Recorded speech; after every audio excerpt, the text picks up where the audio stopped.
সম্মানিত দিনী ভাই, বলছিলাম যে ইবাদতের ফজিলত অনেক অনেক অনেক বেশি। এক একটা ইবাদতের ফজিলত এক এক রকম, এক একটা ইবাদতের ফজিলত এক এক রকম। ঠিক আমি আর আপনি যেমন, আপনার আপনার ভাই যেমন আলাদা আলাদা, তেমনি এক একটা ইবাদতের ফজিলত আলাদা আলাদা। বুঝেননি? তাই আপনাদেরকে অনুরোধ করে বলতে চাইছি যে যে ইবাদতটাই করি না কেন, সেই ইবাদতটা কাকে খুশি করার জন্য করব? আল্লাহকে। একটা ইবাদত করলেন, আর এই ইবাদতটাতে যদি 1% মানুষকে দেখানোর উদ্দেশ্য থাকে, 1%, 2% নয়। আপনারা প্রায় সব শিক্ষিত মানুষ, আমার কথা আসলে বুঝতে পারছেন, বোঝা যাচ্ছে তো? একটা আমল করছেন, যে আমলে অনেক নেকি, মনে করেন সিয়াম মানে রোজা, মনে করে রোজা পালন করছেন, রোজার নেকি এত দামি, রোজার নেকি এত দামি, রোজার নেকি এত দামি। আল্লাহ বলছেন, এই ফেরেশতা মণ্ডলী শোন, তোরা কি এই নেকি দিতে হবে না, এই নেকি আমি আল্লাহ নিজে দিব। আল্লাহু আকবার। কথা বুঝতে পারেননি? আল্লাহু আকবার বলতে পারেন না?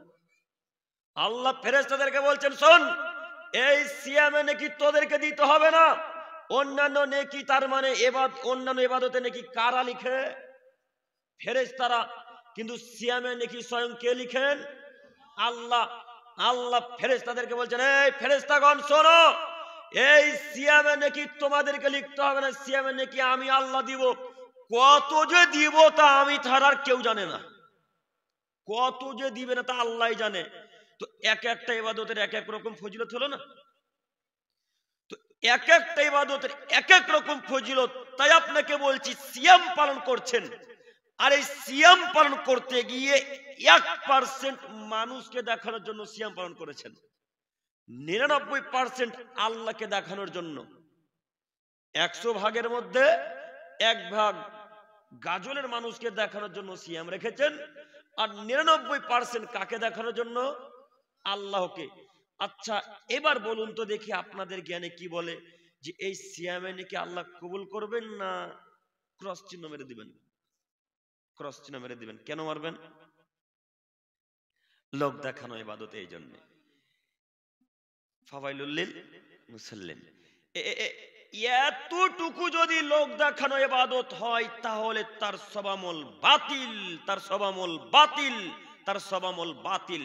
তার কোন আমল আল্লাহ তাআলার দরবারে আর কবুল হবে না। তো আমরা যে কোনো কর্ম করব কাকে দেখানোর জন্য? আল্লাহকে। ইনশাআল্লাহ, ইনশাআল্লাহ। ইবাদতের ফজিলত এবার একটু আমার দিকে দেখেন। আজান, আজান। আমরা যারা মুয়াজ্জিন সাহেব, যারা আজান দিই, এদের ফজিলত অনেক অনেক অনেক অনেক বেশি। এ কথা মুহাম্মদ সাল্লাল্লাহু আলাইহি সাল্লাম বলছেন। মুয়াজ্জিনদের ফজিলত এত বেশি, মুয়াজ্জিনদের ফজিলত এত বেশি, যদি কোনো মুয়াজ্জিন সাহেব আজান দেয়, এই আজানের শব্দ যত মানুষ, যত পশু, যত প্রাণী, যত কীট পতঙ্গ, জড়বস্তু, জড় পদার্থ যা কিছু শুনতে পাবে, সবাই কিয়ামতের মাঠে আল্লাহকে বলবেন, আল্লাহ, ওই যে মুয়াজ্জিন সাহেব আজান দিয়েছিল, তুমি তাকে দয়া করে জান্নাত দান করো। সুবহানাল্লাহ। এই কথা এই বক্সটা বলবে, এই কথা এই মাইকটা বলবে।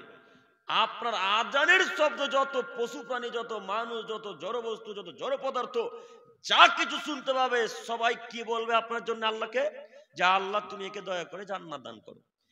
এই জায়গাতে আবার আসবো, তার আগে আমি আপনাকে দেখাতে যাচ্ছি আজানের ফজিলত, মর্ম। আব্দুল্লাহ রাদিয়াল্লাহু তাআলা আনহু বলেন যে আবু সাঈদ খুদরি রাদিয়াল্লাহু তাআলা আনহু আমাকে বললেন, আব্দুল্লাহ, তোমার মাঝে গ্রাম্য এলাকার ভালোবাসা এবং ছাগল গরুর ভালোবাসা দেখতে পাচ্ছি। আচ্ছা, একটা কথা, ছাগল গরুর যখন কথা হলো তখন একটা কথা বলেই যায়, না বললে হয় না, এটা তো আবার গ্রাম্য এলাকা, তাই না?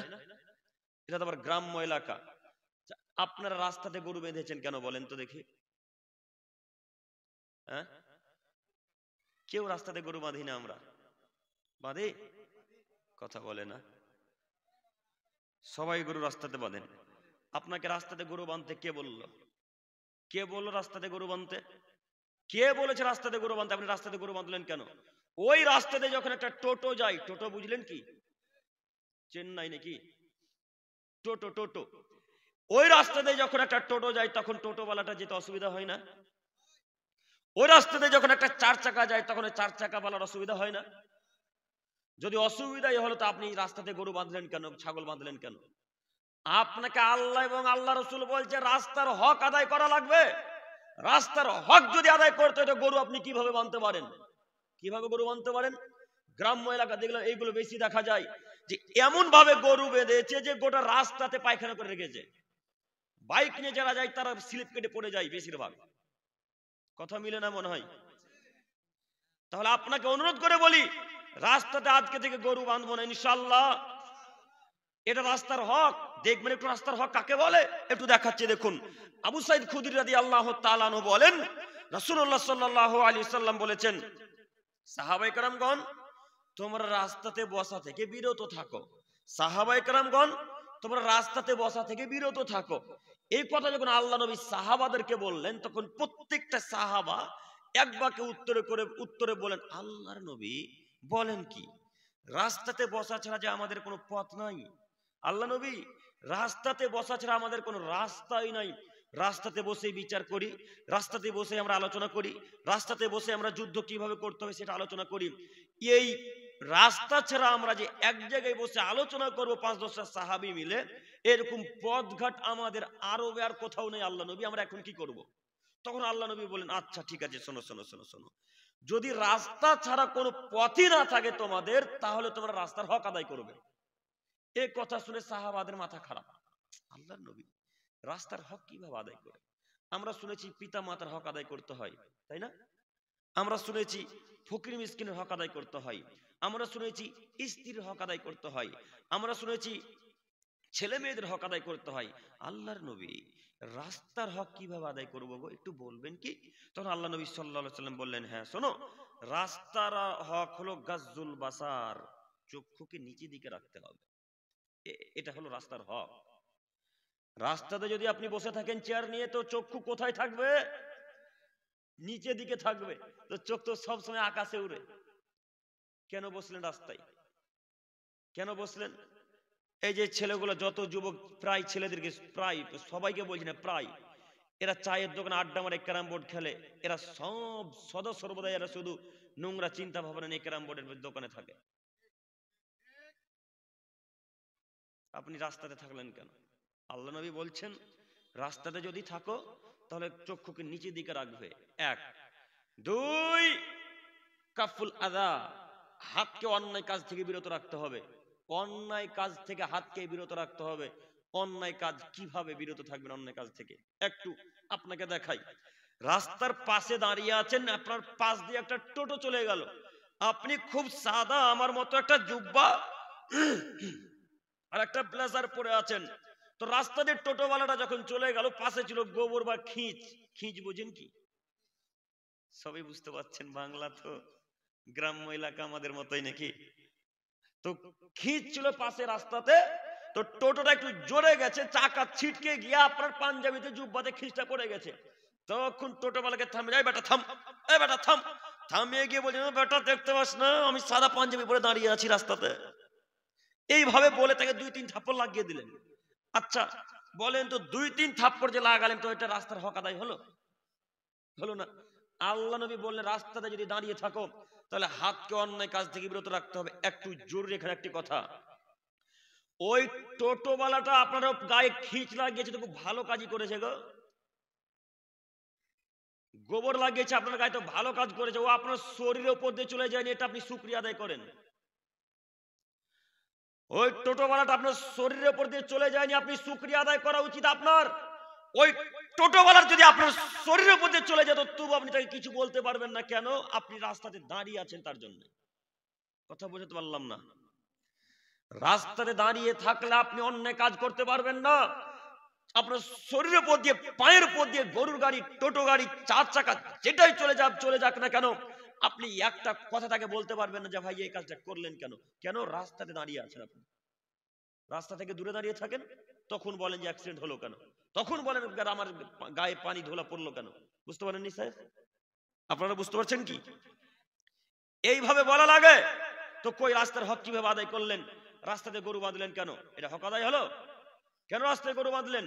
আজকের পর থেকে জিন্দেগিতে রাস্তাতে গরু বাঁধবো না ইনশাল্লাহ।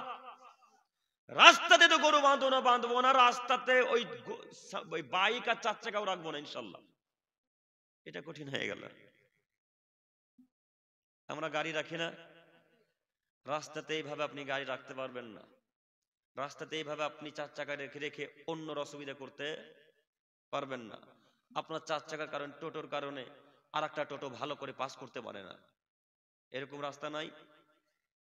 এইভাবে আপনাকে টোটো রাখা উচিত নয়। এইভাবে আপনি 4 চাকা রাখতে পারেন না। বুখারী মুসলিম আল্লাহ নবী বলছেন, রাস্তাতে যদি থাকো তাহলে রাস্তার হক আদায় করবে।